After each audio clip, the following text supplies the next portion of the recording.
안녕하세요. 장준경의 인기검색입니다. 오늘은 2020년 11월 19일이고요. 지금 현재 시각은 오후 12시 10분 정오를 지나고 있습니다. 자, 해외 증시는 다소 내렸는데요. 이것은 코로나 환자 수의 급증 때문에 그런 것 같고요. 그 다음에 코로나 환자 수 급증에 따른 코로나 환자 수 급증에 따른 실물 경기 후퇴 때문에 이렇게 된 것 같습니다. 예. 그래서 외환도 마찬가지로 비록 백신이 개발이 되었지만 3차 대유행이 우려되고 그래서 지금 뭐 학교도 등교도 미루고 락다운 같은 것들이 우려가 돼가지고 미국 주식이 떨어지고 그다음에 환율은 약간 오르고 있다는 그런 소식입니다. 예. 그래서 우리나라 외국인 투자자들도 이런 약간 올라서 그런지 뭐 완전히 팔진 않았고요. 코스닥은 팔고 있네요. 예. 그래서 지금은 이제 두 가지 백신이냐 아니면 코로나 증가세냐. 우리나라도 지금 코로나 그 환자 수 굉장히 증가하고 있습니다. 그래서 뭐 서울, 경기를 비롯한 몇 개 지역에 지금 1.5단계로 격상을 또 지금 예정하고 있죠. 예, 그런 상황입니다. 그래서 모두 완벽한 백신이 나오기 전까지는 근데 이제 우리나라에서 지금 백신을 아직 뭐 구매를 하지 않고 있다는 소식도 들려가지고 좀 이제 불안하긴 한데요. 백신이 나오기 전까지라도 잘 조심히 마스크 잘 쓰고 있으셔야 되겠습니다. 오늘의 코스피 지수는요. 2530포인트를 지나고 있고요. 0.6% 정도 하락을 하고 있습니다. 개인이 사고 있고요. 코스닥도 850포인트로서 개인이 사고 있습니다. 외국인은 팔고 있고요. 기관도 팔고 있습니다. 자, 오늘 인기 검색 종목은요. 예, 삼성전자, 에이프로바이오, 신성이엔지, 박셀바이오 아직도 빨간색이네요. 예, 올해 하루 동안 좀 거래 정지됐었다가 오늘 또 왔는데 또 올랐어요. 그래서 보시면 예, 이렇게 가고 있습니다. 불과 10월 말일만 해도 2만원짜리였는데요. 지금 뭐 6배, 7배 가고 있습니다. 훌륭한 주식이죠. 예. 우리기술투자, 그 다음에 셀트리온, 에이프로젠, KIC, 유나이티드제약, 헬릭스미스, HMM, 필룩스, SK케미칼, 우리기술, 엔투텍, 바이오톡스테이. 자, 오늘은 필룩스에 대해서 알아볼 건 아니고요. 이 주식은 뭐. 자, 필룩스는요. 2017년도에 2,000원대, 2,500원이었다가 거의 3만원까지 15배가 뻥튀기 됐습니다. 그 뒤로 쭉 빠졌어요. 쭉 빠졌습니다. 이게 원래 이제, 여기 보시면 원래, 보암산업 주식회사였는데, 원래 뭐 조명사업, 부품사업, 소재사업 하다가 바이오 산업이 추가가 됐습니다. 바이오 산업이 추가가 돼가지고, 그때 막 확 뻥튀기가 됐어요. 그러다가 이제 사실은 뻥튀기 되는 과정에서 좀 시끄러운 일도 많았던 게 요때 들어간 사람들은 그 뒤로 뭐 쭉 빠져가지고 심지어 코로나 때도 뭐 특별히 더 나아진 게 없었습니다. 그러다가 지금 다시 고개를 들고 있는데요. 예, 좀 시끌시끌한 종목입니다. 예, 그렇게 보시면 될 것 같고요. 자, 오늘은 인기 검색 종목 분석 대신에 부동산 대책이 나왔다 해가지고 한번 말씀드리려고 합니다. 자, 다음 달부터 전세 대책을 정부가 가지고 왔습니다. 그래서 2022년까지 전국에 무려 11.4만 호의 전세형 주택을 추가 공급한다고 하죠. 그래서 도심 내 질 좋은 주택. 자, 근데 이제 요 그림은 좀 그러는 게 요 주택은요 한강변에 있는 엄청 비싼 주택인 것 같습니다. 그냥 보기에도. 근데 지금 이분들이 정부에서 공급하는 이 도심 내 질 좋은 주택으로 요 사진을 꺼내면 안 되죠. 제가 알기로는 요런 집을 공급하는 게 아닌 걸로 알고 있는데요. 자, 아무튼 근데 좀 잘 보시면요. 오늘 2022년까지 전국 11만 4천 호. 근데 그 중에 수도권 7만 호, 서울 3만 5천 호. 지금 전국적으로 전세가 오르고 있는데요. 서울 수도권에만 대부분 10만 5천 호를 공급하고 지방에는 공급이 거의 없습니다. 그리고 지금 당장 살 데가 없는데 2022년까지 마련하는 게 무슨 소용일까요? 소용이겠죠. 예. 그래도 뭐 2032년까지가 아니라서 다행인 것 같습니다. 예. 그래서 목표는 전세 시장 수요를 분산하려고 하는 거죠. 예. 그래서 뭐 2032년이 아니고 2022년이라도 전세가 좀 안정되면 그래도 좀 낫지 않을까라고 하는데 당장 살 집이 없는 사람한테는 아무런 도움이 안 됩니다. 예. 그래서 그런 내용들이 나와 있는데 좀 보실 만한 게 있어서 여기 요 내용이죠.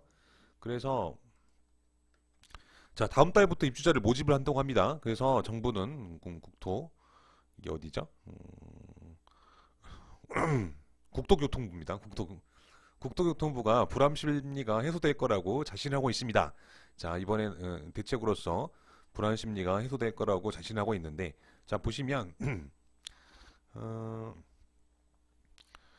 이 질의응답이 되게 재밌는 것 같아요. 봤더니 자, 전세값이 오르는 게 새 임대차법과 관련해서 전세값이 폭등해서 어떤 뭐 정부가 입법 실책으로 발생한 거 아닌가? 자, 이 정부는 결코 사과하지 않습니다. 내용 보실까요?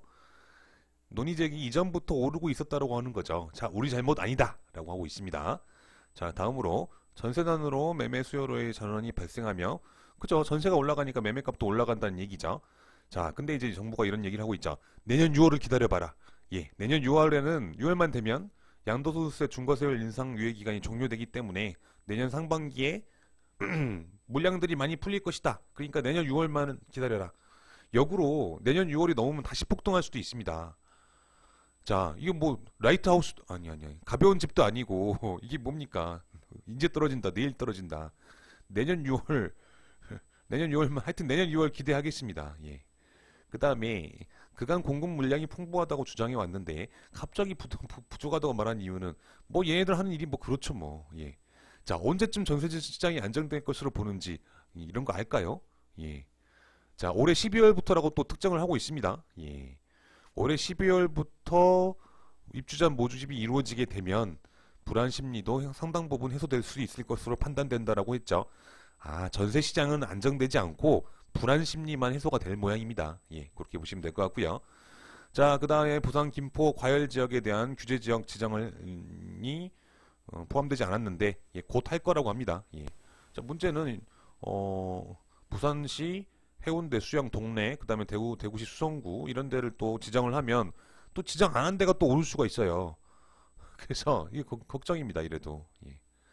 자, 그 다음에 임대차 3법이 전세 대란을 불러왔다라고 이제 단정을 하고 질문을 하고 있습니다. 실패한 정책 아닌가? 자, 이 정부는 결코 정책 실패를 인정하지 않습니다. 자, 보시면 최근 신규로 전세주택을 구하려는 국민들의 어려움을 잘 알고 있다. 알고는 있대요.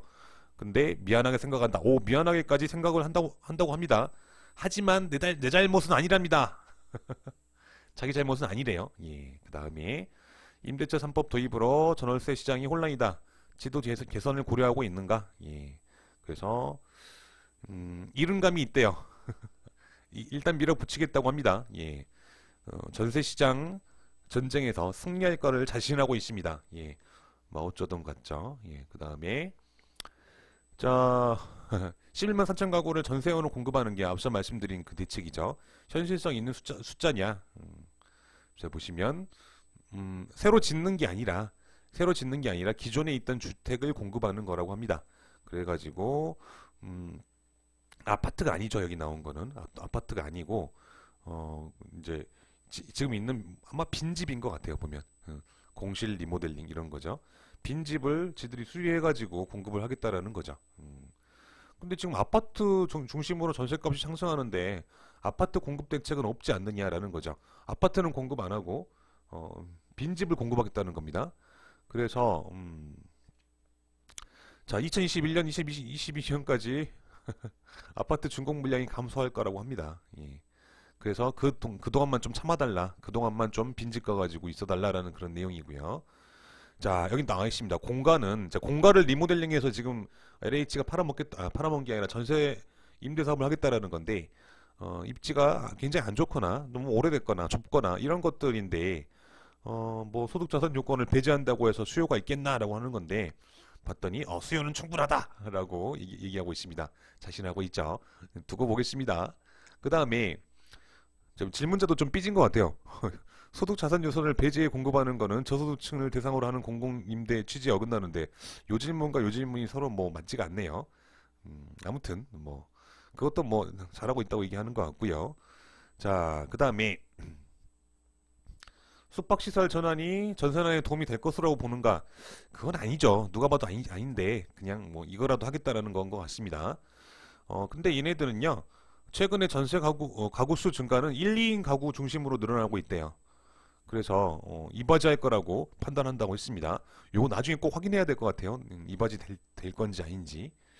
자, 그래서 비주택 공실 리모델링 사업이었고요. 자, 뭐 질문자 계속 질문을 날리고 있습니다. 분양가 상한제, 재건축 초과 부담금 이런 거 규제 완화해야 되는 거 아닌가? 자, 그런 거 절대 인정하지 않겠죠. 예, 그런 거고요. 그다음에 자, 기존 저소득층을 위한 공급 물량 줄어드는 거 아니다. 아니라고 하겠죠, 뭐. 예, 볼 것도 없습니다. 예. 자, 그래서 정부는요, 일단은 정책의 실패를 절대 인정하지 않습니다. 정책의 실패를 인정하면 어, 패배하는 거죠. 예. 그래서 그러는 거예요. 예. 죽었다 깨어나도 인정 안 할 겁니다. 예. 그래서 전세 공급 대책 발표를 했지만 잘 안 미안합니다. 저기 불안 심리는 해소될 걸로 보입니다. 하지만 전세값은 안 떨어질 것 같아요. 어떡하죠? 예. 장중영의 인기 검색 마치도록 하겠습니다.